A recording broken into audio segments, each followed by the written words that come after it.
Bom dia, boa tarde, boa noite, amigos que vão me seguindo no canal Abia Yala, isto é, Comunicação Popular Nômade e Pluriversal. Hoje eu quero falar, dando continuidade ao vídeo anterior, mas agora com umas amostras básicas de termos, de terminologias, de conceitos, que vem implantado, inclusive, nos livros, implementado por uma linguística colonial, por uma linguística que se ensenhoreou, por falar assim, do nosso cérebro, dessa massa que pesa 1,5 kg e possui milhares, milhares e milhares e milhares de células. Eu tenho, aqui onde estou, tem uma biblioteca aqui, né? E tem duas, aliás, né? Duas bibliotecas que eu já venho preparando, já venho para começar a chamar a comunidade, onde estou aqui em São Paulo, para que participem de rodas de leituras. Mas aí eu vou encontrando alguns livros que a mim me parece que são extremamente reducionistas e cerebralmente nefastos para as crianças. Olha só o título desse livro. Quando alguém fala de inho, esse sufixo inho, é uma apócope de alguma coisa que realmente tem um valor intrínseco dentro da sociedade. Parece que o ser do índio não tem um valor intrínseco, né? A criança não tem um valor intrínseco. Criancinha, né? Menininho, menininha, menininho, né? Coisinha. Quando se fala no inho ou na inha, acaba tendo um valor que não se situa dentro dos grandes valores que possa ter, neste caso, uma criança e, no caso deste livro infantil, um índio. Se lhe chama de índiozinho, que é o índiozinho, porque um menininho já é pequeno e o índiozinho, que fica menor. Aí nós começamos a ver, nossa, como se ensina as crianças desde, né, paraíso da infância. Né, nós começamos a perceber que a linguagem, né, já está situada numa constante um constante efeito de inferiorizar alguns para superiorizar outros, ou seja, esse valor intrínseco está intimamente ligado à linguagem, ao idioma que nos foi imposto pela palavra, pelo significado, pela semântica, pelo significante e aquele que se costuma chamar condicionado, condicionante. Essa palavra está condicionada a esse condicionante. Nós vemos aqui, por exemplo, qual é a semiótica que vocês vão perceber nesse desenho aqui.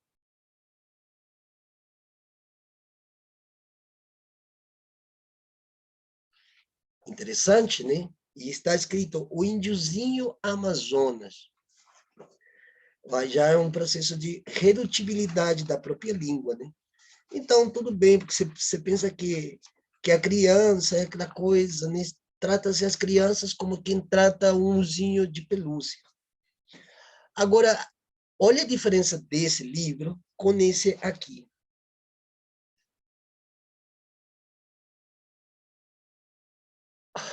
Oh, o pequeno bandeirante, um bandeirantezinho. Mas por que nesse livro para as crianças não colocaram bandeirantezinho? Por que aqui o índiozinho e aqui o bandeirante? Não, é um pequeno bandeirante. Olha o valor intrínseco da palavra dentro da linguagem. Aí eu abro o livro, Paraíso da Infância, né? O pequeno bandeirante tem praticamente o mesmo desenho, mas aqui eu percebo uma diferença entre o desenho deste livro, a capa, o frontis do livro, e agora vejam a diferença do Pequeno Bandeirante. Espero que vocês consigam ver aí.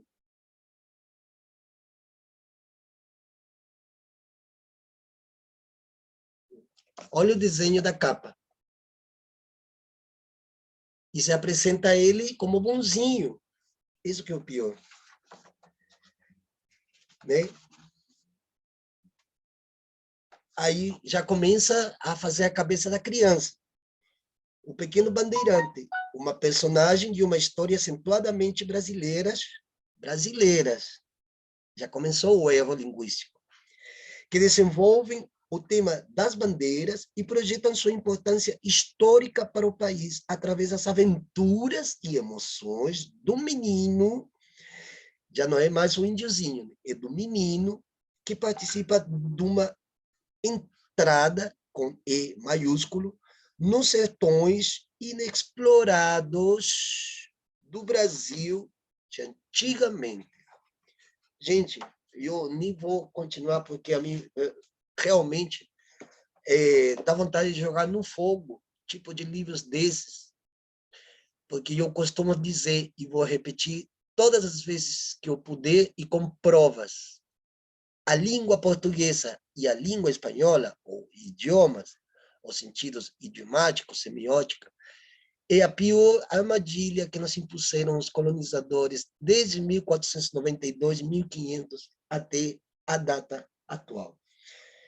E agora nós vou me referir à atualidade. Ontem eu assisti um discurso do Inominável, que eu tenho um livro aqui muito interessante que eu estou lendo, de Thaís Oyama, Tormenta, o governo Bolsonaro, crises, intrigas e segredos.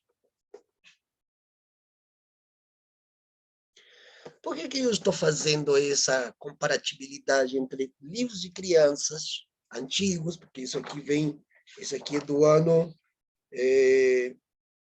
isso aqui foi escrito em 1920, e a publicação foi feita em São Paulo, 1975. Eu acho que ambos os dois. Bom, e eu assisti o discurso dele em Balneário Camboriú, e é bom assistir os discursos dele, junto com aquele monte de gente que não entende porra nenhuma o que ele está falando, né? Ou entende a meias, né? Que é um público branco que fizeram grana porque eles tiveram a sorte, digamos assim, de poder estabelecer um método de ganho em onde eles conseguiram um status de vida, né? Santa Catarina é emblemático nisso, né? Então esse sujeito faz um discurso, mas é bom a gente não ouvir o discurso dele, senão pegar as palavras, que é o que se chama programação neurolinguística, que é aquilo que já está inserido no cérebro dessas pessoas que estavam ouvindo o discurso desse sujeito. Liberdade, Deus, cristão, né? A venezualização do Brasil, argentinização do Brasil, chilenização do Brasil. Ele comparava países capazes que ele nem conhece com o Brasil. Se bem nossa realidade histórica são muito similares, mas as realidades factuais são diversas. Mas ele compara Venezuela, Argentina com o Brasil. Isso aconteceu em Balneário Camboriú. Vocês podem ver ali, pelo YouTube, né, o discurso dele em Balneário Camboriú nesse ano, já em período de pré-campanha eleitoral. Então, a gente vai pegando palavras e vai vendo quais são as reações que cerebralmente o cérebro humano desenvolve quando ouve aquela palavra. Nas línguas originárias, por exemplo, a palavra liberdade não existe. Por quê? Porque nos povos originários nunca existiu penitenciária, cárcere, asilo, manicômio, creche. Não existem essas coisas. São invenções ocidentais. Não tem nada a ver com prisão. Né? Não existe. Existiam outras formas de fazer justiça, mas nunca para aprisionar um indivíduo. Portanto, se não existe, por exemplo, na linguagem tupi, a palavra liberdade, é porque também não existe algo que antonomize ou coloque na antinômia essa configuração, ou que configure a palavra em si como um oposto, né? Um anacoluto, como se fala tecnicamente. Não há um anacoluto porque não há algo que ambiguice, que tenha essa dubiedade, essa ambiguação ou desambiguação de uma palavra com a outra. Não existe a liberdade porque não existe prisão, não existe o termo prisão porque não existe liberdade. Aí vem alguém, bom, e como que vocês definem liberdade? Não existe. Isso é uma invenção branca, europeia. Para nós não existe. É uma invenção que vem do latim, inclusive para determinar uma certa hierarquia, quem estiver fora desse, digamos, dessa moral hierárquica, estaria prisioneiro ou prisioneira das suas próprias ambiguidades. Para nós não existe. Para mim, a liberdade, todo mundo fala assim, liberdade daqui, liberdade de lá, liberdade de cá, não existe. É uma armadilha para coelhos, para ratos, e também para gente boba, que não lê, que não estuda e não faz uma configuração de si mesma, uma autoanálise sobre a linguagem. Como, por exemplo, eu vou colocar um outro exemplo aqui, a gente tenta ser o mais didático possível. Quando vocês veem televisão, ou numa revista, num magazine, numa propaganda, vocês veem, por exemplo, que você tem que fazer esporte porque é saúde, você tem que fazer exercícios físicos porque é saúde, você tem que tomar tal remédio para que acabe com sua dor de cabeça e volte a sua saúde. Se fala em saúde mental, se fala em saúde disso, se fala em saúde daquilo. Que acontece com cada um de vocês?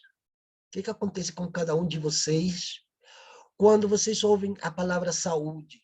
Ou vocês leem, a saúde, porque tenho que manter a minha saúde.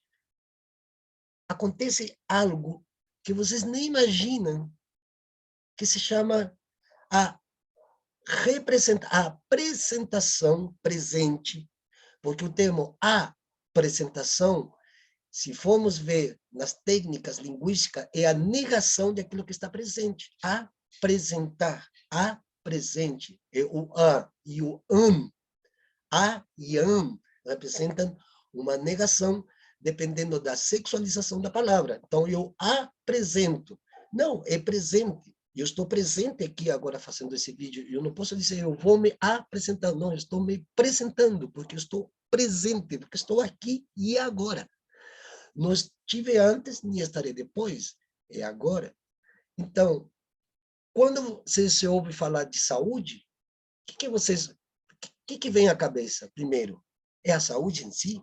Alguém viu a saúde passar aí? Oi, saúde! Opa! Não, o que vem é a doença. O médico vai abrir um tumor, vai abrir o corpo para tirar um tumor, vai abrir a carne, porque é a carne que sente. Vai abrir sua carne, vai abrir sua pele, as tripas, para tirar um tumor. O tumor, ele é abstrato ou ele é factual? Ele é factual, é de fato, ou seja, aí, presente, ele tem que retirar o tumor, porque senão é isso que causa doença. E a doença, ela é visível, ela é manifesta. A saúde não. Porque todo mundo diz, ah, não, eu estou com saúde. Eu mesmo posso dizer, estou com saúde. Mas o que é a saúde? Saúde, a gente nunca viu a saúde passar. Ah, eu sou saudável. Sim, na aparência, tem muitas pessoas que aparentam que estão muito bem, mas ninguém vê o que está atrás disso. Ninguém consegue enxergar o que está muito além dessa aparência, desse tecido adiposo que faz com que a gente não ande com a carne para fora, as tripas, mostrando as tripas. Imagine se todo mundo andando na rua, ai, segurando a tripa que está caindo aqui, tem que colocar. Não, não. Então, a saúde é uma abstração de algo que já é de fato manifesto, que é a doença. A doença se percebe e mais, ela é palpável. Quando as pessoas falam em saúde mental, as pessoas não sabem o que é saúde mental. Primeiro, porque saúde é um conceito e a questão mental é outra. A mente não é em si o nosso cérebro. A mente é aquilo que parece ser que se manifesta no pensamento que passa pelo nosso cérebro e a mente apresenta, através dos nossos atos humanos, o que a gente pensa, o que a gente sente, a rejeição, o pânico, o medo, a alegria, tristezas, receios, enfim. A saúde é uma abstração. Ninguém viu a saúde passar. E por mais que a pessoa diga, não, eu estou saudável, quando a pessoa fala que está saudável, ela está trazendo para si a enfermidade, a doença, o mal-estar. Então, a armadilha da linguagem, ela é uma coisa que ela é tão capilar, mas que ao mesmo tempo ela é tão tênue que ela é indivisível, ela é indizível e se torna às vezes invisível. E assim acontecem com os livros, e assim acontecem com os discursos, como por exemplo deste sujeito ali que discursava repetindo liberdade, repetindo palavras como crescimento. Crescimento, alguém viu o crescimento passar? Não, o crescimento não existe. O que é o que cresce? Cresce para cima. Tem uma funcionalidade também hierárquica de superioridade, que é uma narrativa cristã, judaico-cristã, teológica, ocidental, machista, racista, homofóbica, capitalocêntrica.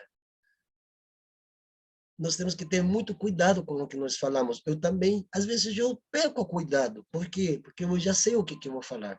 Tem dias que eu acordo e falo assim, hoje estou a fim de falar sobre tal coisa.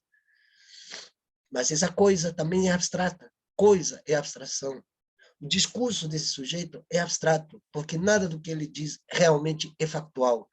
De fato, o único que existe é a existência dele e as ações dele que se remetem ao cérebro dele, à performatividade dele e que vai ter ressonância no mundo de fora, no mundo externo. O que ele vai manifestar vai ser representado, vai voltar a se presentar. A morte, o extermínio dos povos indígenas, a fome, a miséria, o descalabro econômico, social, jurídico, isso sim é manifesto, isso é presente, isso está representado, está apresentado e se representa porque se reproduz mediante uma fala de um indivíduo que não soube sequer porque que ele era ou é ainda, infelizmente, presidente de uma das maiores, da quinta maior potência do mundo. A linguagem, ela é concisa, direta e expressa naquilo que se quer dizer. Por exemplo, eu estou falando da armadilha linguística do português, como assim também do espanhol. Ou também, igualmente, na mesma posição, as duas línguas coloniais que fizeram com que o nosso cérebro funcionasse do jeito que os colonizadores ocidentalocêntricos queriam que funcionasse, para chamar isso aqui de um continente que se chama América Latina, e que não é uma manifestação de uma representação, senão é uma imposição cultural. Assim, quando falamos de língua. Que idioma você fala? Espanhol. Que idioma você fala? Português. Estamos representando aquilo que já aconteceu desde 1492, 1500 em adiante. O extermínio continua acontecendo, a fome, a miséria, o dissídio, a sordidez dos fatos que se apresentam, estão aí na cara de cada um de nós. E esse sujeito aí, que faz discursos utilizando-se de programações neurolinguísticas, nada mais que é alguém que assessora ele e que diz, olha, faz isso, porque alguém que está atrás dele conhece todas as normas linguísticas do português, do espanhol e também dos neologismos estaduais. O catarinense não tem a mesma gíria de um baiano, então ele vai, conhece isso e com essas palavras faz a cabeça de milhares de retardados que estavam lá em Balneário Camboriú esses dias, aplaudindo a morte de um sujeito que apresenta a morte num átrio, onde ele fala, e tem um monte de gente atrás, né, vitoriando ele como se ele fosse o grande salvador da humanidade. E esse extermínio que se está fazendo aqui, nesse país, está acontecendo em tudo isso que vocês chamam de América Latina, porque a América Latina é a reprodução da morte que já aconteceu antes e continua acontecendo com novos métodos de persuasão, de repressão e de opressão nos povos, não tanto dos povos indígenas, das periferias, com os quilombolas, está acontecendo no México. Vocês que gostam tanto de falar do progressismo, que o presidente do México, que o presidente lá da Argentina, no entanto, a situação não melhorou, está piorando. E todo mundo se está utilizando do mesmo discurso linguístico desse sujeito aqui. A culpa é da Ucrânia, a culpa é da guerra, a culpa é da crise. Olha o termo crise. Crise também é uma palavra do latim, daí criticismo, daí crítica, né? Então, a oportunidade. Crise tem a ver com oportunidade. Quando se cria uma crise, eles têm a oportunidade de saquear os cofres públicos e de matar de fome, de dissídio, sordidez aos habitantes dessa geopolítica que foi inventada por eles mesmos. A crise é também inventada por eles mesmos. E as palavras que eles falam também é inventada por eles mesmos. E dão um significado segundo a situação que se lhes presente. Por isso, meus amigos e minhas amigas, nós temos que fazer um trabalho muito árduo, é uma tarefa árdua, de criar condição linguística para sairmos do encalço em que há entre a língua portuguesa, do português, que maltrata os índios, chamando de índiozinhos, e que maltrata desde 2, 3, 4 anos de idade, a mente e o cérebro das crianças. Aqui, ó, o pequeno bandeirante.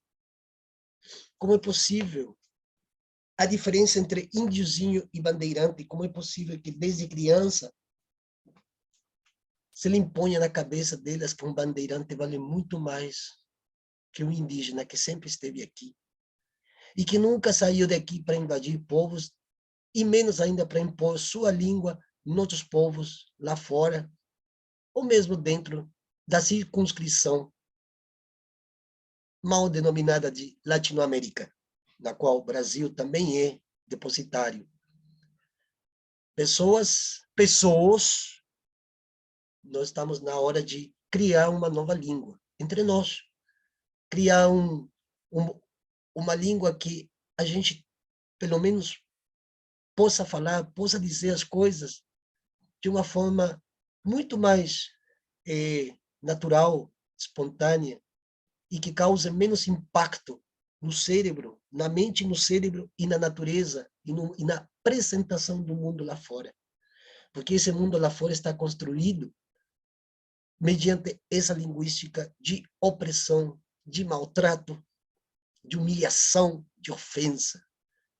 Mesmo os brancos, descendentes daqueles que vieram do século XIX, XX para cá, também têm que se unir a essa campanha de reprogramar, se se quer, a reprogramação da nossa realidade, porque essa realidade que está lá fora não está rolando mais, nem para vocês os brancos, nem para os povos indígenas, nem para os quilombolas, nem para os afrodescendentes, nem para um pedreiro, nem mesmo para um médico, para um advogado, porque a própria justiça se liga com essa mesma linguagem para dizer que está defendendo, quando na verdade está dando continuidade a um processo de morticínio que começou em 1492 nas Américas e em 1500 no Brasil.